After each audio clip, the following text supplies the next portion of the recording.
once again. And President Biden talking tough on the most immediate threat, Russia, vowing a change in course from the Trump administration. That the days of the United States rolling over in the face of Russia's aggressive actions, interfering with our elections, cyber attacks, poisoning its citizens are over.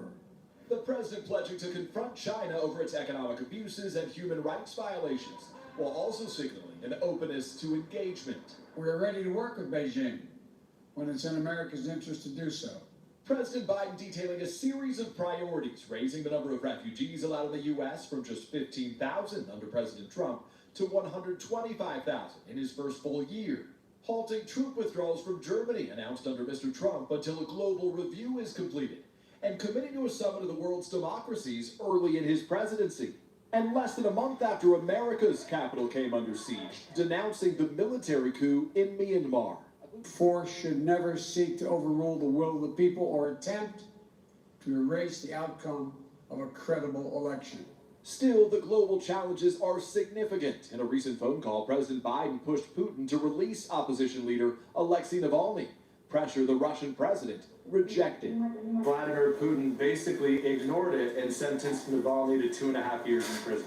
We will be taking steps to hold Russia accountable. Do we believe that we will be able to take a firmer, more effective line when it comes to Russian aggression and Russian bad behavior? Yes, we do. So, Peter, now the administration is going to turn its attention to Iran. What do we expect there?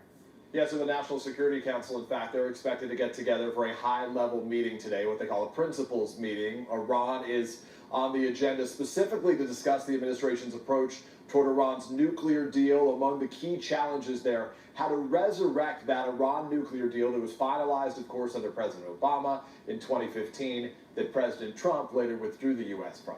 Hoda?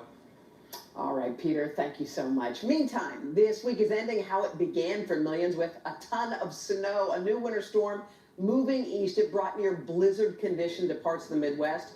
That was yesterday. Right now, on its heels, a blast of Arctic air is about to produce the coldest temperatures of the season for tens of millions.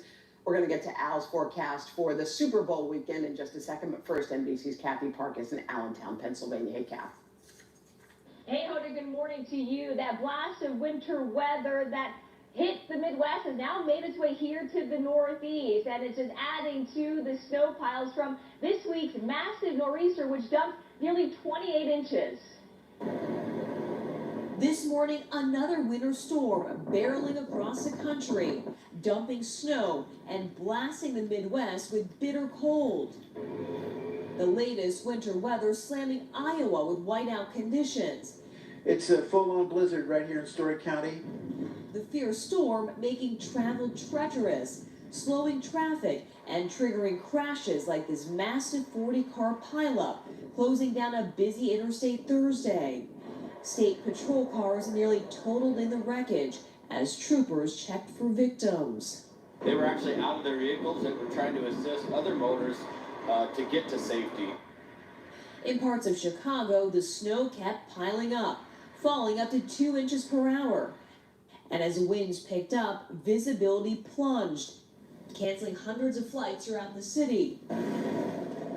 The storm now targeting the Northeast, still digging out from this week's powerful nor'easter. It could be days of cleanup in hard-hit New York. As long as the snow's coming down, we're still working. And as the snow moves out, Arctic air will move in this weekend. Temperatures in the upper Midwest forecast to plummet, with wind chills dropping up to 40 degrees below zero. And here in Allentown, it is back to reality. It is supposed to warm up, but only into the 40s. But this weekend, that extreme cold is supposed to turn dangerous in parts of the Midwest, with wind chills at least 30 below. Frostbite can set in within 10 minutes. Hoda, back to you. All right, Kathy Park.